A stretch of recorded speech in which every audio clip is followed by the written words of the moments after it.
merci M. Pelletier. Merci à tous les journalistes. Je pense qu'il y avait de très bonnes questions et on a eu droit à de bonnes réponses. Là, on va entrer dans le débat comme tel sur des thématiques. Il y aura 3 thématiques et encore une fois, on a procédé par tirage au sort parce qu'il y a un candidat qui va partir, comme on dit, partir le bal, la discussion, mais il pourra y avoir interréaction. Les autres candidats pourront intervenir. C'est des blocs de 7 minutes et dans notre premier bloc, on parle d'emploi et d'économie et on va céder la parole au candidat Pierre Lévesque. Merci beaucoup, M. Jean. Vous savez, on a qu'à repenser aux taux de chômage qui sont très élevés. C'est presque une personne sur 5 dans le Témiscouata, puis un taux de chômage quand même relativement haut dans le Kamouraska.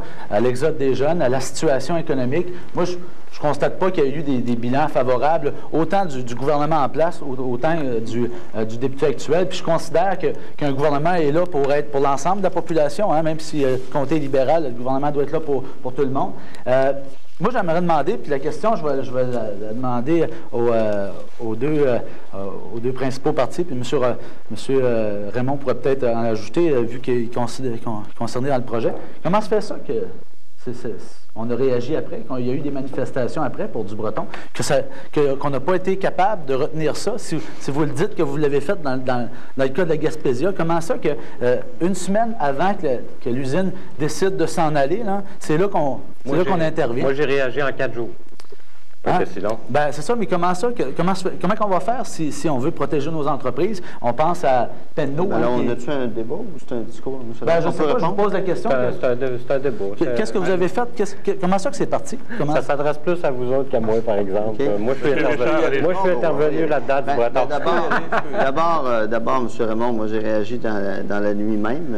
On était à l'Assemblée nationale et je suis arrivé dans la nuit même. Et vous vous souviendrez d'ailleurs que le vendredi après-midi, quand vous vouliez organiser votre manifestation, on était là et l'élément qui était problématique, je me souviens surtout que vous avez essayé d'annuler la manifestation. Oui, non, c'est pas annuler la manifestation, vous parlerez avec la Sûreté du Québec, parce qu'oublions pas qu'il y avait un feu et qu'il y avait des choses dangereuses qui étaient là. Deuxième chose, je veux juste vous mentionner, M. Raymond, et surtout aux autres, sur du breton, c'est un bel exemple. On a un gouvernement là, qui, pendant 3 mois, dans les structures et tout ça, on a perdu une étude au niveau du ministère de l'Environnement, je pense, M. Lebel, et ça doit faire partie sûrement des dossiers que vous voulez plus échapper quand vous parlez de votre unité SWAT d'intervention et de politiser un peu les dossiers qui sont dans un CLD, là, vous voulez ramener ça sur votre bureau pour plus en échapper. C'est ce que vous avez dit. Alors, ça doit être parce que vous en avez échappé un, ça doit être du breton, mais c'est facile d'intervenir après. Mais sur le coup, moi, je dois constater qu'au mois de juin, on a parlé du fait que ça pouvait s'en aller au Nouveau-Brunswick.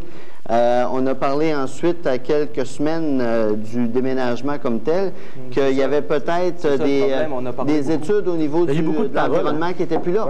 Alors, M. Lebel, vous qui avez tout réglé, M. Lebel, à vous entendre parler, vous avez d'avoir une lettre d'Environnement Canada disant que c'est grâce à vous s'il fait beau. Vous étiez où dans le temps du breton? La météo, c'est fédéral. C'est à cause du fédéral. Dans ce cas-là, ça va être une lettre de Paul Craig. Allez-y, M. Lebel. Oui, moi, ce que j'ai à vous dire sur le dossier du breton. Moi, je continue à penser que c'est une décision d'affaires et je dis souvent, peut-être que mon collègue du Parti libéral pourrait appeler le maire de Rivière-du-Loup, ancien collègue du Parti libéral, pour voir qu'est-ce qui s'est passé vraiment dans ce cas-là.